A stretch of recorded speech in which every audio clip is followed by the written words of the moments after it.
మా party MLA పేరు Congress star campaigner list ఎందుకు వచ్చింది? ఆయన మా పార్టీ ఏ పార్టీ ఇటు ఉండే ప్రజలందరికీ తెలుసు. ఏ పార్టీలో గెలిచిండు, ఏ పార్టీలో వేయిండు, అందరికి అన్ని ఎరికే. అంత పిచ్చోళ్ళు ఎవరు కాంగ్రెస్ వాళ్ళు అనుకున్నంత పిచ్చోళ్ళు తెలంగాణలో ఎవరు లేరు. మా పార్టీ ఎమ్మెల్యే పేరు కాంగ్రెస్ స్టార్ క్యాంపెయినర్ లిస్ట్ ఎట్లా వస్తుందా? దానం నాగేందర్ పేరు స్టార్ క్యాంపెయినర్ కాంగ్రెస్. ఏమైనా నీతి ఉందా వాళ్ళకు? ఏమైనా రీతి ఉందా? అసలు ఏమైనా ఇజ్జత్ ఉందా అంటున్నాను నేను కాంగ్రెస్ పార్టీ. ఎంతసేపు కొట్లాడుకున్నాడు, ఎంతసేపు అని ఇంకోటి ఎమ్మెల్యేలకు కూడా పార్టీ మారిన వాళ్ళకి ఏమైనా సిగ్గుందా?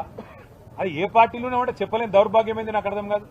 చెప్పు దమ్ముంటే నేను కాంగ్రెస్లో పోయినా అవసరమైతే ఉప ఎన్నిక కొట్లాడతా. నాకు ప్రజల్లో మేమేదో పెద్ద పొడి చేసినాం, అద్భుతాలు చేసినాం, 2 ఏళ్లలో విజయోత్సవాలు చేస్తారు కదా, చేయి రాండ్రి ఎలక్షన్లకు. ఎవరు వద్దన్నమా?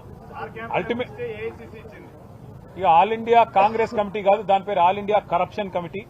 దానికి నాయకుడు ఖార్గే గారు, రాహుల్ గాంధీ గారు. ఈ all India corruption committee, all India corrupt Congress ఏదైతే ఉందో మరి ఎట్లా కరప్ట్ చేస్తుందంటే మా పార్టీలో గెలిచిన 10 మంది ఎమ్మెల్యేలని తీసుకుపోవడమే కాకుండా స్పీకర్ గారి కాడనేమో అబద్దాలు, లే మేము పార్టీ మారలేని అబద్దాలు, బయటనేమో స్టార్ క్యాంపెయినర్లలో ఏఐసీసీ లిస్ట్ ఇచ్చింది. అందులో సిగ్గు లేకుండా ఖైరతాబాద్ ఎమ్మెల్యే దానం నాగేందర్ పేరు కూడా ఇచ్చిందంటే ఎంత గొప్పగా పనిచేస్తుందో కాంగ్రెస్ పార్టీ దీన్ని బట్టే చెప్పొచ్చు.